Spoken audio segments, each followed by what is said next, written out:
जय श्री कृष्णा, राधे राधे।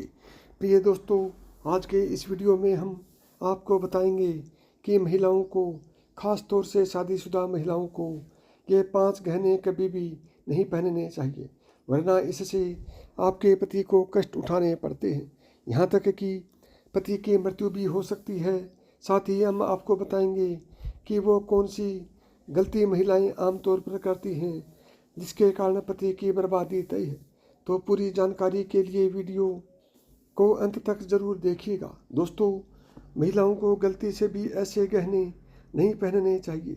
खासकर यह जानकारी सुहागिन महिलाएं जरूर देखें। सुहागिन महिलाओं के लिए उनका 16 श्रृंगार बहुत ही महत्वपूर्ण माना जाता है। शादी के बाद महिलाएं अपने पति के सौभाग्य के लिए श्रृंगार करती हैं। तो दोस्तों, चलते हैं और सुनते हैं शास्त्र क्या कहते हैं इसके बारे में। दोस्तों, गले में मंगलसूत्र, माथे पर सिंदूर और हाथों में चूड़ियाँ, ये तीनों के चीज़ें तो हर शादीशुदा महिलाओं की खूबसूरती में 4 चांद लगा देती हैं। पति के नाम पर किया गया यह श्रृंगार बहुत ही दिलचस्प और आकर्षक भी होता है। वहीं ज्योतिष शास्त्र के अनुसार महिलाओं के श्रृंगार की कुछ चीज़ों का गलत चुनाव उनके पति के लिए दुर्भाग्य का कारण बनती है। दरअसल महिलाएं जितने भी गहने पहनती हैं, फिर वो चाहे कानों के कुंडल हों, पैरों की बिछिया, पायल या मंगलसूत्र हो, चूड़ियाँ हो, आपको ये गलतियाँ कभी भी नहीं करनी चाहिए। आज के इस वीडियो में हम सभी गहनों के बारे में बात करके चलिए सबसे पहले बात करते हैं कानों में पहने जाने वाले गहने, जैसे कि ईयर रिंग, झुमके, कुंडल। दोस्तों, कानों में ऐसे कुंडल पहनने पर आपके ऊपर कष्ट आ सकते हैं। आपके पति पर कोई भारी विपदा आ सकती है। दोस्तों, सबसे पहले तो आपको बता दें कान छेदन संस्कार के नियम। हमारे शास्त्र कहते हैं कि यह संस्कार 6 से लेकर 18 महीने तक के बच्चों के हो जाना चाहिए। अगर ऐसा नहीं हो पा रहा है तो अब आपकी आयु किसी विषम संख्या में हो, जैसे 3 साल, 5 साल, 7 साल, 9 साल, 11 साल, इसी तरह से आगे बढ़ती हुई इन्हीं वर्षों में हो जाना चाहिए। ध्यान रखने वाली बात यह है कि ये संस्कार अगर लड़कों का हो रहा है तो पहले दाहिने कान का छेदन होना चाहिए। बालिकाओं में यह क्रम उल्टा हो जाता है, उनका पहले बाएं कान का छेदन होना चाहिए, फिर दाहिना। बालिकाओं में एक और चीज़ होती है, उनकी नाक, उसे भी छेदा जाता है, वह भी बायां। यहाँ पर सबसे खास बात यह है, शास्त्रों में स्पष्ट बताया गया है कि लड़कियों की नाक के बाएं ओर के हिस्से को छेदना चाहिए। दाईं तरफ नाक कभी भी नहीं छेदनी चाहिए, इससे दोष लगता है। दोस्तों, कानों में कुंडल पहनने से महिलाओं तथा बालिकाओं को स्वास्थ्य रोग, सिर दर्द की समस्या से छुटकारा मिलता है। ज़्यादातर यह देखा गया है कि जिन महिलाओं तथा बालिकाओं के कान में छेद होता है तो वह इन रोगों से बची रहती है। साथ ही साथ इनके सोचने की शक्ति और याददाश्त और बढ़ जाती है। दोस्तों, शास्त्रों के अनुसार कान में ऐसा कुंडल किसी भी महिला को नहीं पहनना चाहिए। लगता है सबसे बड़ा पाप और लगती है ये घातक बीमारी। आजकल देखा जाता है कि ज़्यादातर माताएं बहनें नकली धातुओं से बने आभूषण को धारण करती हैं, जिससे उन्हें तमाम तरह की परेशानियों का सामना करना पड़ता है। आपको सलाह दी जाती है कि इन चीज़ों से हमेशा बचे और लंबे समय तक इन धातुओं को कभी भी न पहने। आप कानों में कुंडल अगर पहनती हैं तो सोने तथा चांदी की धातु का ही प्रयोग करें। अगर आप कानों में किसी और धातु का कुंडल पहनने के लिए प्रयोग करती हैं तो इससे आपके सभी ग्रह बिगड़ सकते हैं, आपके ऊपर दोष लग सकते हैं, यहाँ तक कि आपके पति पर सबसे बुरा असर पड़ता है। किसी और धातु को कान में डालने से कैंसर जैसी घातक बीमारी भी हो सकती है, इसलिए सावधान रहें। दोस्तों, अगर आप कान में सोने या चांदी के कुंडल नहीं डाल सकते हैं तो ऐसे में आप अपने कानों में नीम की डंडियाँ डाल सकते हैं। आपने अपने घर के बड़े बुजुर्गों को, नानी दादी को कहते भी सुना होगा कि कभी भी खाली कान नहीं रहना चाहिए। कान में अगर आप कुछ न डालना चाहें तो नीम की डंडियाँ जरूर डाल कर रखें। दोस्तों, शादीशुदा महिलाएं सावधान रहें, नहीं तो आपके घर में अनर्थ हो जाएगा।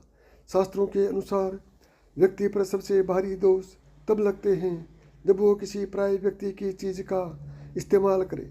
इसलिए सुहागिन महिलाएं कभी भी किसी और के कुंडल अपने कानों में न डालें, अन्यथा आपका वैवाहिक जीवन खराब हो सकता है, उसका दोष आपके ऊपर आ सकता है।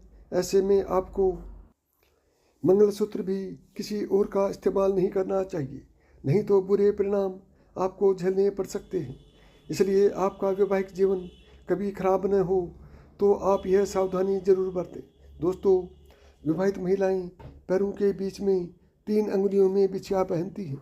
यह गहना सिर्फ साज श्रृंगार की वस्तु नहीं है। बिछिया शास्त्रीय दृष्टिकोण से जितना जरूरी है उतना ही वैज्ञानिक दृष्टिकोण से भी अच्छा है, क्योंकि यह साइंटिफिकली अप्रूवन है कि दोनों पैरों में बिछिया पहनने से महिलाओं का हार्मोनल सिस्टम सही रूप से कार्य करता है। बिछिया पहनने से थायराइड की संभावना कम हो जाती है, गर्भाशय में समुचित रक्त संचार प्रभावित करती है। दोस्तों, आजकल के बदलते फैशन के चक्कर में लोग इन सब चीज़ों को पहनने से शर्माते हैं, लेकिन आपको तो प्राउड से पहननी चाहिए। कोई अगर आपको टोके तो उसे प्राउड से बताइए कि कितने इसके फायदे हैं साइंटिफिकली। और साथ ही दोस्तों, शास्त्रों की अगर बात करें तो बिछिया पहनना बहुत ही ज़्यादा ज़रूरी है, वरना इसका असर आपके पति की आयु पर पड़ता है। इसलिए यह गलती आप ना करें। चलिए अब बात आपको बता दें कि कैसी बिछिया अच्छी है। तो दोस्तों, पैरों में हमेशा चांदी की बिछिया पहने, और यह बिछिया अगर मछली के आकार की हो तो सबसे असरदार मानी जाती है। मछली का आकार मतलब बीच में गोलाकार और आगे पीछे कुछ नोकदार सी, और घुंघरू वाली बिछिया पहनेंगे तो माना जाता है कि इससे माँ लक्ष्मी अति प्रसन्न होती है। दोस्तों, आपने देखा होगा घर में बड़े बुजुर्ग भी जो पैर बिछिया पहनते हैं वह घुंघरू वाली होती है, क्योंकि घुंघरू की आवाज़ माँ लक्ष्मी को आकर्षित करती है। दोस्तों, गहनों की तरह कपड़ों का भी संबंध व्यक्ति की किस्मत से जुड़ा हुआ है। जो रोजाना हम कपड़े पहनते हैं उसके भी कुछ नियम हैं। कुछ ऐसी गलतियां हैं जो आमतौर पर घर में महिलाएं कर बैठती हैं और इससे गरीबी आती है। तो लोग बोलते हैं कि हमने तो सब कुछ ठीक किया था, फिर क्यों हमें दरिद्रता झेलनी पड़ रही है। वैसे भी दोस्तों, ये सब जानते हैं कि किसी मनुष्य के व्यक्तित्व में उनके कपड़ों का भी एक अहम किरदार होता है। वस्त्र न सिर्फ तन को ढकती हैं, बल्कि उनमें हमारे चरित्र, व्यवहार, आत्मविश्वास की भी झलक होती है। और आपको बता दें कि शास्त्रों के अनुसार आप किस तरह से कपड़े पहनते हैं यह बहुत ही ज़्यादा महत्व रखता है। कहा भी जाता है कि इंसान को पहचान उसके कपड़ों से होती है। वर्तमान दौर में नए फैशन के चलते बहुत से लोग कटे फटे कपड़े, जींस टॉप पहनते हैं, या फिर कभी कभी लापरवाही में कपड़ों की सिलाई खुल जाने के बाद उसे ठीक नहीं करते। यही सबसे बड़ी गलती आमतौर पर महिलाओं द्वारा घर में की जाती है। ज्योतिष शास्त्र के मुताबिक ऐसे कपड़ों को पहनना अशुभ माना जाता है। कटे फटे कपड़े पहनने से शुक्र ग्रह प्रभावित होता है और यह हमारे जीवन में होने वाली शुभ अशुभ घटनाओं के लिए जिम्मेदार हो सकता है। ज्योतिष शास्त्र के अनुसार कटे फटे कपड़े पहनने से शारीरिक क्षमता और ऊर्जा नष्ट होती है। इससे हमारा शरीर अनेक प्रकार की बीमारियों से ग्रस्त हो जाता है। शुक्र के प्रभाव से बचने के लिए आपको कटे फटे कपड़े पहनने से बचना चाहिए। महिलाओं को घर में इस तरह के कपड़ों को तुरंत ठीक कर लेना चाहिए, और जो कपड़े अगर ठीक नहीं हो सकते तो घर से बाहर कर दें। परिवार के सदस्यों को इस तरह के कपड़े न पहनने दें। कटे फटे कपड़ों को पहनने से दरिद्रता आती है, इसलिए भूल कर भी यह गलती अपने घर में न होने दें। इस प्रकार के कपड़ों का इस्तेमाल नहीं करना चाहिए। दोस्तों, ध्यान दें, शनिवार के दिन कभी भी नए कपड़े न पहने। नए कपड़े को केवल बुधवार, बृहस्पतिवार और शुक्रवार के दिन ही पहनना चाहिए। रात्रि के समय नए कपड़ों को बाहर नहीं छोड़ना चाहिए। इनमें नकारात्मक ऊर्जा प्रवेश कर सकती है, जो कि कपड़े पहनते समय हमारे ऊपर प्रभाव डालती है। तो दोस्तों, ये थी शास्त्रों के अनुसार कपड़ों और गहनों से जुड़े कुछ खास नियम। आशा करते हैं आपको ये जानकारी अच्छी लगी होगी। यदि आपको मेरी बताई हुई बातें पसंद आई हों तो वीडियो को लाइक करें, चैनल को सब्सक्राइब करें और प्रेम से बोलें जय श्री कृष्णा, राधे राधे।